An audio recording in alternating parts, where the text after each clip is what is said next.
لا يحب الله الجهر بالسوء من القول إلا من ظلم وكان الله سميعا عليما۔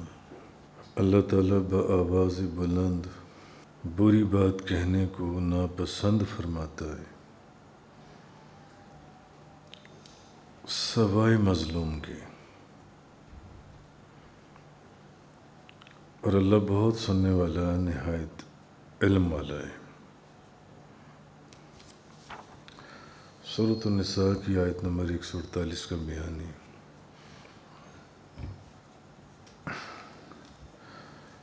اس آیت کی شان نزول میں ایک حدیث کو ذکر کیا گیا، سنن ابو داؤد شریف کی۔ حضرت سعید بن مسیب بیان کرتی ہیں کہ رسول اللہ صلی اللہ علیہ وسلم اللہ کے رسول تشریف فرما تھے اور آپ کے ساتھ صحابہ کرام، آپ کے صحاب بھی بیٹھے ہوئے تھے۔ ایک شخص نے حضرت ابو بکر کو برا کہا اور ان کو اذیت دی۔ حضرت ابو بکر خاموش رہے، پھر ان کو دوسری دفعہ اذیت دی، پھر حضرت ابو بکر خاموش رہے، پھر ان کو تیسری بار اذیت دی تو حضرت ابو بکر نے اس سے بدلہ لیا۔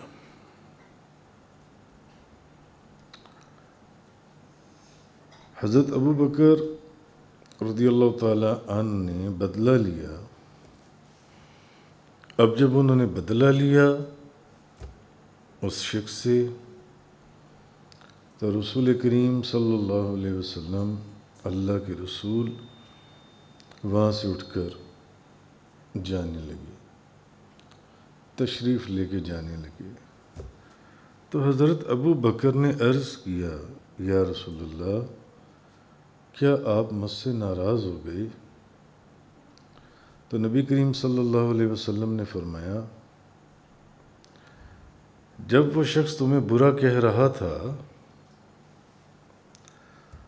تو آسمان سے ایک فرشتہ نازل ہو کر اس کو جھٹلا رہا تھا، اس شخص کی تکذیب کر رہا تھا، لیکن جب تم نے اس سے بدلہ لے لیا تو شیطان آ گیا، اور جس جگہ شیطان آ جائے تو میں وہاں بیٹھنے والا نہیں ہوں۔ تو اصل چیز یہ ہے، یہ جو آیہ کریمہ میں نے آپ کے سامنے بھی بیان کی، لا يحب اللہ الجہر بالسوء من القول الا من ظلم وکان اللہ سمیعا علیما۔ اللہ تعالیٰ بآواز بلند بری بات کہنے کو ناپسند فرماتا ہے سوائے مظلوم کے۔ مظلوم کو چھوڑ کر کسی دوسرے کی بات جن سے، کسی کو برا بھلا کہنا جن سے، کسی شخص کو گالی دینا، خواہ وہ زندہ ہو یا وہ مردہ ہو، اور کسی شخص کی غیبت کرنا یا کسی شخص کی چغلی کرنا، ان چیزوں کی ممانعت کی گئی ہے، ان چیزوں سے منع کیا گیا ہے۔ حضرت ابو ہریرہ رضی اللہ تعالیٰ عنہ فرماتے ہیں کہ نبی کریم صلی اللہ علیہ وسلم نے فرمایا،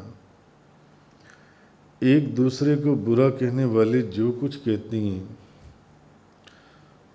اس کا جو بھی وبال ہوگا وہ اس کی ابتدا کرنے والے پر ہوگا، اس کا وبال جو ہے وہ ابتدا کرنے والے پر ہوتا ہے، جب تک کہ مظلوم جو ہے وہ تجاوز نہ کرے۔ اور ایک روایت میں، یہ بھی سنن ابو داؤد شریف کی، حضرت عبداللہ بن عمر رضی اللہ تعالیٰ عنہ بیان کرتی ہیں کہ اللہ کے رسول نے فرمایا اپنے فوت شدہ لوگوں کی نیکیاں بیان کرو، ان کی برائیوں کے ذکر سے باز رہو۔ جو لوگ مر گئے ہیں، فوت ہو گئے ہیں، ان کی نیکیاں ہی بیان کرو، ان کی برائیوں کا ذکر کرنے سے باز رہو، مرنے والوں کی نیکیاں بیان کرو۔ اگر تمہیں ان کی کوئی برائیاں معلوم بھی ہیں تو نہ بیان کرو۔ جو لوگ چلے گئے دنیا سے، تمہارے رشتہ دار ہیں، دوست احباب ہیں، ان کی نیکی بیان کرو۔ امام مسلم روایت کرتی ہیں، حضرت ابو ہریرہ بیان کرتی ہیں کہ رسول کریم صلی اللہ علیہ وسلم نے فرمایا، تم جانتے ہو کہ غیبت کیا چیز ہے؟ صحابہ کرام نے عرض کیا، اللہ اور اس کے رسول زیادہ جاننے والے ہیں۔ آپ نے فرمایا، تم اپنے بھائی کے اس وصف کا ذکر کرو جس کو وہ ناپسند کرتا ہو، اس کی کسی ایسی بات کا ذکر کرو جو وہ ناپسند کرتا ہے اور تم اس کا ذکر کرو، یہ غیبت ہے۔ تو آپ سے عرض کیا گیا کہ یہ بتائیے، اگر میرے بھائی میں وہ عیب ہو جس کو میں بیان کرتا ہوں، تو آپ صلی اللہ علیہ وسلم نے فرمایا، اگر تمہارے بھائی میں وہ عیب ہو جس کو تم بیان کرتے ہو، تبھی تو تم اس کی غیبت کر رہے ہو نا، تبھی تو تم اس کی غیبت کرو گے۔ اور اگر وہ عیب ہو ہی نہ اس کے اندر، پھر تو تم اس کے اوپر بہتان باندھ رہے ہو۔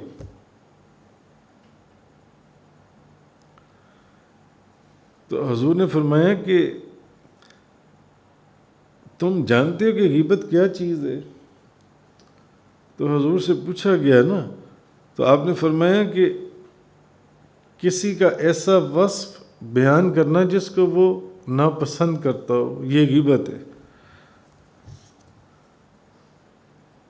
تو اس شخص نے پھر آگے سے سوال کیا، اس نے کہا کہ یا رسول اللہ، اور اگر وہ جو عیب ہے جس کا میں بیان کر رہا ہوں اس شخص کے متعلق، وہ عیب جن سے ہے وہ اس کے اندر موجود ہو، اگر وہ عیب اس کے اندر موجود ہے، تو آپ نے فرمایا کہ وہ تمہارے بھائی میں وہ عیب ہو جس کو تم بیان کرتے ہو، وہ عیب ہے اس کے اندر، تبھی تو وہ غیبت ہے۔ اور اگر وہ عیب اس کے اندر ہے ہی نہیں اور پھر بھی تم اس کے متعلق وہ بات کر رہے تو پھر وہ بہتان ہے۔ اسی طرح حضرت انس بن مالک بیان کرتے ہیں کہ نبی پاک صلی اللہ علیہ وسلم نے فرمایا، مجھے معراج کرائی گئی تو میرا گزر ایک قوم کے پاس سے ہوا جس کے پیتل کے ناخن تھے، اور وہ اپنے ان ناخنوں سے اپنے چہروں کو اور اپنے سینے کو اور اپنے چہروں کو کھرچ رہے تھے، اپنے چہروں کو چھیل رہے تھے، اپنے سینوں کو چھیل رہے تھے اپنے پیتل کے ناخنوں کے ساتھ۔ تو میں نے پوچھا، جبریل یہ کون ہے؟ تو انہوں نے کہا، یہ وہ لوگ ہیں جو لوگوں کا گوشت کھاتے تھے اور ان کی بے عزتی کرتے تھے، یعنی ان کی غیبت کرتے تھے۔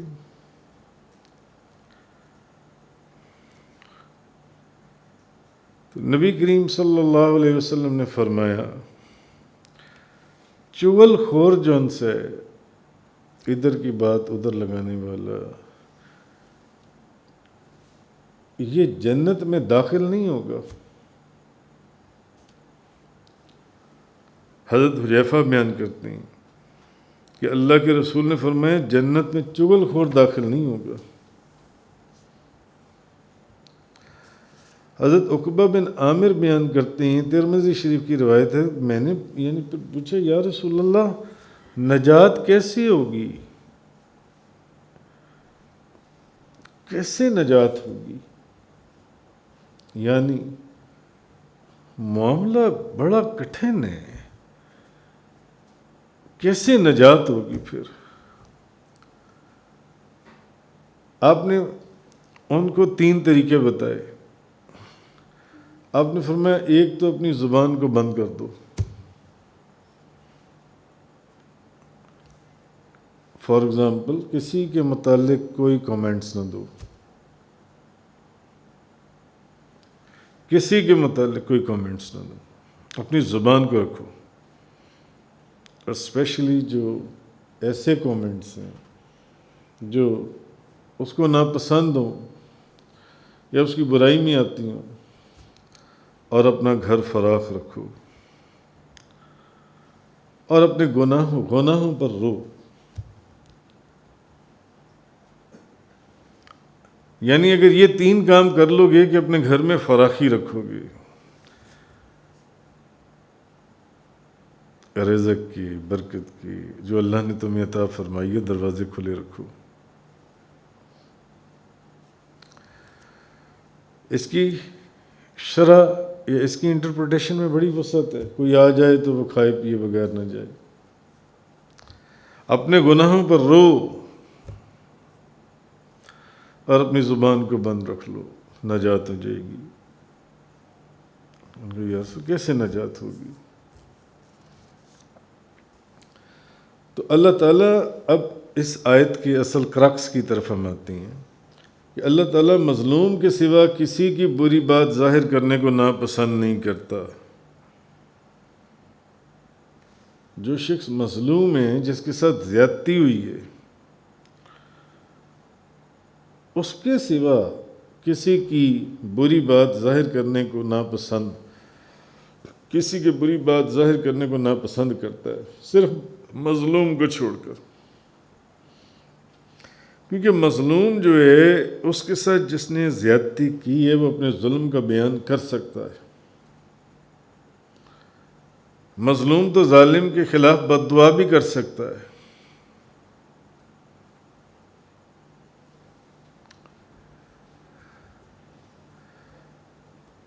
مثلاً مظلوم اپنی مدد، اپنی داد رسی کے لیے سلطان یا قاضی وقت یا چیف جسٹس کی عدالت میں حاضر ہو کر کسی شخص کا ظلم سنائے، کسی شخص کی زیادتی بتائے کہ فلاں شخص نے میرے پر ظلم کیا ہے، تو یہ اس کے کرنے کی اجازت ہے. یہ اس زمرے میں نہیں آئے گا.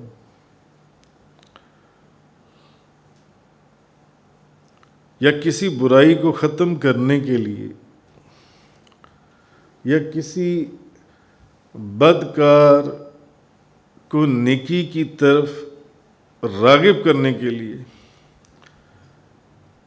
کسی حاکم یا قاضی کے سامنے اس شخص کی غیبت کی جائے، اس کی غیر حاضری میں اس کی ساری بات بتائی جائے کہ یہ شخص یہ برا کام کرتا ہے، تو اس کو اس برائی سے روکو،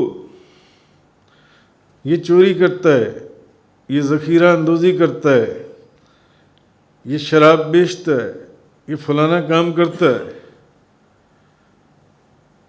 تو اس سے اس کا مقصد وہ برائی دور ہو جائے تو اس کی بھی اجازت ہے. ورنہ پھر یہاں پر بھی غیبت حرام ہوگی. کوئی شخص کسی جگہ شادی کرنا چاہتا ہے، وہ جا کر اس کے ہمسائے سے یا کسی رشتہ دار سے مشورہ کرتا ہے کہ یار یہ بندہ کیسا ہے، اچھا ہے برا ہے. اب اس بندے کی ریپیوٹ اچھی نہیں ہے اس علاقے میں یا اس جگہ کے اوپر، تو ایسی جگہ پر وہ شخص اگر اس کو صحیح مشورہ دیتا ہے تو وہ بھی غیبت کے زمرے میں نہیں آئے گا. اس کی پھر بے شمار تفصیل انہوں نے سنائی ہے. البتہ جب نبی کریم صلی اللہ علیہ وسلم نے فرمایا کہ میں نے جبریل سے پوچھا تو میں نے جبریل سے پوچھا کہ جبریل یہ اپنے سینوں کو اور اپنے چہروں کو پیتل کے ناخنوں کے ساتھ کون لوگ چیر رہے ہیں، کھرچ رہے ہیں، چھیل رہے ہیں؟ تو انہوں نے کہا یہ وہ لوگ ہیں جو لوگوں کی غیبت کرتے تھے، لوگوں کا گوشت کھاتے تھے، ان کی بے عزتی کرتے تھے یا غیبت کرتے تھے۔ آگے فرمایا ان تبدو خیرا او تخفوه او تعفو عن سوء فإن اللہ کان عفوا قدیرا، اگر تم کسی نیکی کو ظاہر کرو یا چھپا کر کرو یا کسی برائی کو معاف کر دو تو بے شک اللہ بہت معاف کرنے والا، نہایت قدرت والا ہے۔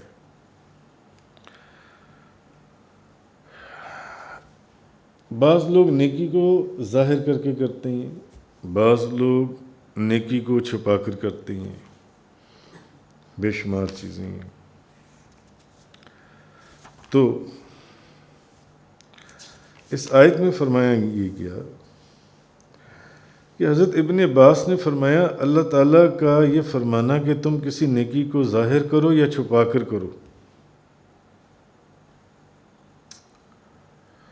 نماز، روزہ، صدقہ، زکوٰۃ، خیرات، یہ تمام نیک کاموں، یہ تمام نیک کام ہیں، اور جو چیزیں فرض ہوں ان کو علل اعلان کرنا چاہیے، جو چیزیں فرض ہوں، اور جو نفل ہوں ان کو چھپا کر کرنا چاہیے۔ نوافل جو ہے وہ چھپا کر ادا کرنے چاہیے۔ حضرت ابو ہریرہ بیان کرتے ہیں کہ نبی پاک صلی اللہ علیہ وسلم نے فرمایا قیامت کے دن 7 آدمیوں پر اللہ اپنا سایہ کرے گا، جس دن اس کے سائے کے سوا اور کسی کا سایہ نہیں ہوگا۔ اس حدیث کی تفصیل پیچھے بیان ہو چکی ہے، مگر یہاں صرف جس کانٹیکسٹ میں بات ہو رہی ہے میں صرف اتنا حصہ ذکر کر رہا ہوں، بخاری شریف کی حدیث ہے۔ تو حضرت ابو ہریرہ فرماتے ہیں کہ نبی پاک صلی اللہ علیہ وسلم نے فرمایا قیامت کے دن 7 آدمیوں پر اللہ اپنا سایہ کرے گا، جس دن اس کے سائے کے علاوہ اور کوئی سایہ نہیں ہوگا، اور کوئی سایہ نہیں ہوگا۔ تو وہ جو ان 7 میں سے پھر جو اس شخص کا حضور نے ذکر کیا، جو شخص صدقہ دے، یہاں تک کہ جب وہ صدقہ دے تو اس کے بائیں ہاتھ کو یہ نہ پتہ چلے کہ دائیں ہاتھ نے کیا خرچ کیا ہے۔ یہ بھی وہ شخص ہوگا کہ جس دن کسی کا سایہ نہیں ہوگا، اس دن اللہ اس کو اپنا سایہ کرے گا، اپنا سایہ عطا کرے گا۔ اور یہ کہ کسی برائی کو معاف کر دو، کہ کسی کی برائی کو معاف کر دینا بھی ایک نیکی ہے، اور اس پر اللہ نے دلیل یہ فرمائی کہ اللہ تو خود بہت معاف کرنے والا ہے اور بہت قدرت والا ہے۔ اللہ عذاب پر قادر ہونے کے باوجود اپنے بندوں کے گناہ معاف کر دیتا ہے۔ اللہ تعالیٰ عذاب دینے کے اوپر قادر ہونے کے باوجود اپنے بندوں کی غلطیاں معاف کر دیتا ہے۔ تو پھر تم بھی معاف کر دیا کرو، تم بھی معاف کر دیا کرو۔ آگے فرمایا ان الذين يكفرون بالله ورسوله ويريدون ان يفرقوا بين الله ورسوله ويقولون نؤمن ببعض ونكفر ببعض ويريدون ان يتخذوا بين ذلك سبيلا، بے شک جو لوگ اللہ اور اس کے رسولوں کے ساتھ کفر کرتے ہیں اور اللہ اور اس کے رسولوں کے درمیان فرق کرتے ہیں اور کہتے ہیں کہ ہم بعض پر ایمان لائے اور بعض یعنی بعض پر ایمان نہیں لائے، بعض کا انکار کرتی ہیں، بعض کا انکار کرتی ہیں اور بعض پر ایمان لاتی ہیں۔ اب ان لوگوں کا ذکر ہو رہا ہے جو لوگ اللہ اور اس کے رسولوں کے ساتھ کفر کرتی ہیں اور اللہ اور اس کے رسولوں کے درمیان میں فرق کرتی ہیں اور کہتی ہیں کہ ہم بعض پر ایمان لائیں اور بعض کا انکار کرتی ہیں، اور وہ چاہتی ہیں کہ ایمان اور کفر کے درمیان کوئی راستہ بنا لیں، ایمان اور کفر کے درمیان۔ تو اصل میں یہود اور نصارہ کا ذکر ہو رہا ہے، یہودی اور عیسائی، جیوز اور کرسچنز، کہ یہود حضرت موسیٰ پر ایمان لائے تھے اور تورات پر ایمان لائے تھے، لیکن نبی کریم صلی اللہ علیہ وسلم کی نبوت کا انکار کرتے تھے، اور قرآن مجید اللہ کا کلام ہے، اللہ کی کتاب ہے، اس کا بھی انکار کرتے تھے۔ اسی طرح عیسائی،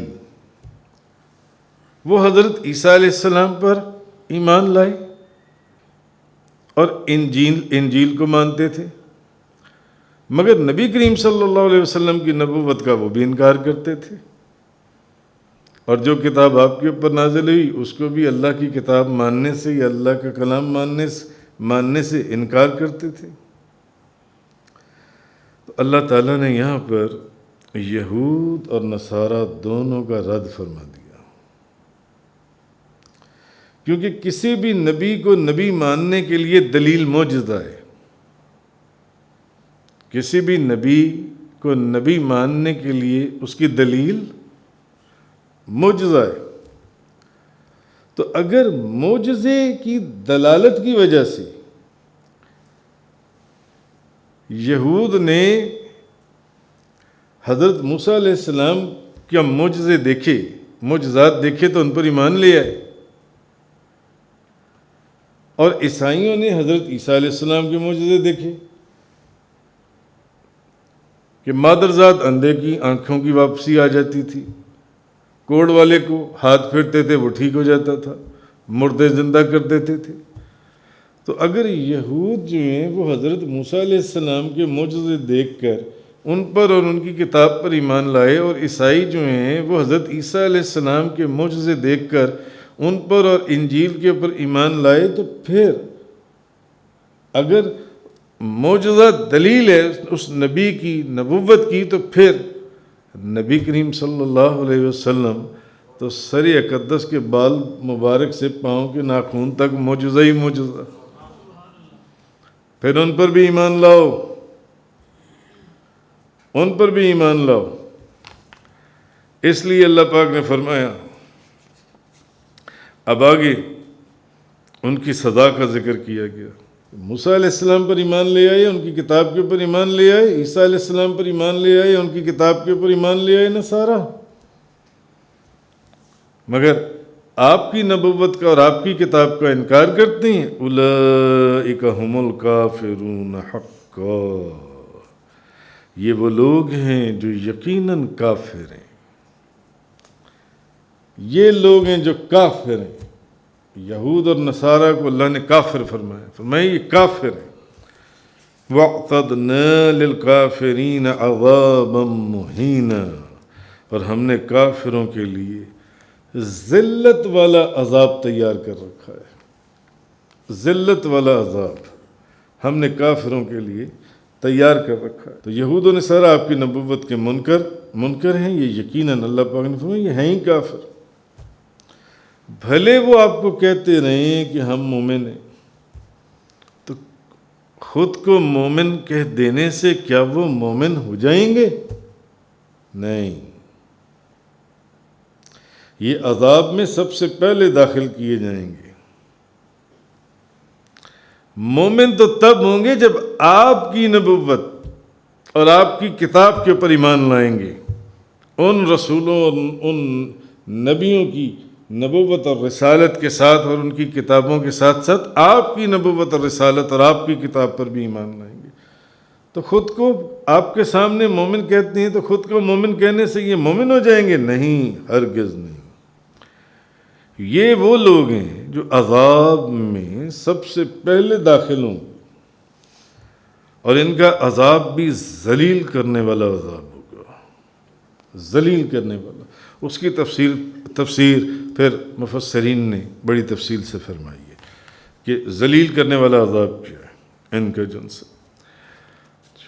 آگے فرمایا والذین آمنوا باللہ ورسولہ ولم يفرقوا بین احد منہم اولئک سوف یؤتیہم اجورہم، اور جو لوگ اللہ پر اور اس کے رسولوں پر ایمان لائے۔ پہلے کون تھا؟ جو لوگ اللہ اور اس کے رسولوں کا انکار کرتے ہیں۔ اب جو لوگ اللہ پر اور اس کے رسولوں پر ایمان لائے اور انہوں نے ان رسولوں میں سے کسی کے درمیان بھی فرق نہیں کیا۔ پہلے تھا جو ایمان نہیں لاتے اور ان کے درمیان میں فرق کرتے ہیں اور کسی پر ایمان لاتے ہیں اور کسی کا انکار کرتے ہیں۔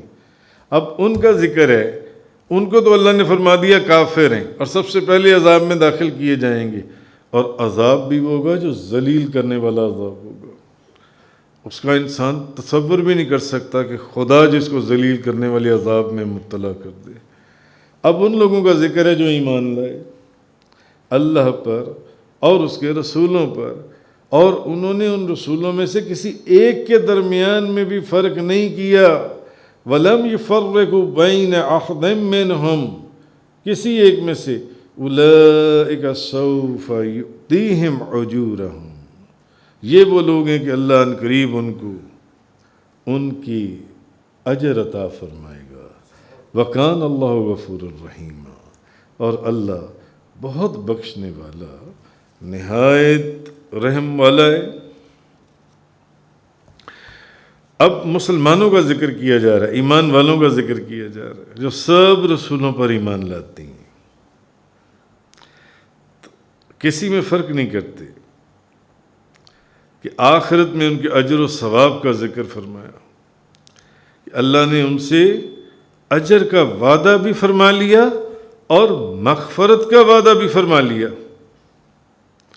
یعنی ان میں سے جو کامل اطاعت گزار ہیں، جو فرما بردار ہیں، ان کو تو وہ اپنے فضل سے ثواب عطا فرمائے گا، مگر ان ایمان والوں میں سے جن سے کچھ غلطیاں، کوتاہیاں، لغزشیں ہو گئیں، اللہ نے اس کے اندر ان کو یہ نوید سنا دی کہ ان کو پھر وہ اپنے فضل اور کرم سے بخش دے گا۔ کیوں؟ کیونکہ ان کی نشانی یہ ہے کہ یہ کسی رسول یا نبی میں فرق نہیں کرتے، کسی کتاب میں، یہ سب کے اوپر برابر ایمان لاتے ہیں۔ یہ اللہ کے سارے رسولوں، اللہ کے سارے نبی، ساری کتابوں پر ایمان لاتے ہیں۔ یہ ایمان والوں کی نشانی ہے۔ ان کو اللہ اجر عطا فرمائے گا، ان کو اللہ تعالیٰ ثواب عطا فرمائے گا،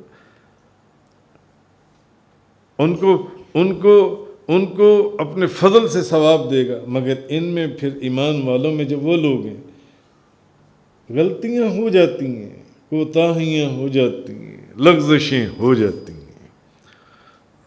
مگر چونکہ انہوں نے رسولوں اور نبیوں میں، کتابوں میں، اللہ کے سارے رسول میں کوئی فرق نہیں ہے، سب پر ایمان لے کر آئیں، اس لیے ان کی ان کوتاہیوں، لغزشوں، لغزشوں اور جو اس طرح کی چیزیں ہوں گی، ان سے وہ درگزر کرے گا اور ان کو بخش دے گا۔ وَكَانَ اللَّهُ غَفُورًا رَحِيمًا، اللہ بہت بخشنے والا، نہایت رحم والا ہے۔ صدق اللہ تعالی۔ تفسیر قرآن کا یہ لیکچر انگلش میں سننے کے لیے براہ کرم ڈسکرپشن میں موجود لنک پر کلک کریں۔